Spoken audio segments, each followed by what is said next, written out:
Dagang bahay? Kaya may mga anak din dagang bahay. Oo nga no. Yung pinalahi mo, crossbreed. Crossbreed yan. Dagang bahay. May nanganak din siya ng dagang bahay puti. Dalawang. Nasaan? Nasaan yung anak? Andun pa nga sa bahay. Nasa bahay nyo. Pwede pala yun, palahi. Hindi, mabait sa kanya yung daga. Hindi siya natatakot eh, no? Kaya nga. May kulay.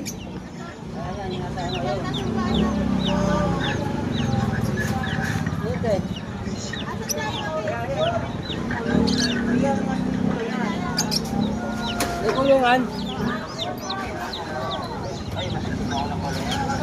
Saan na yan? Crossbreed yan ng dagang bahay. Yung dagang os na ano.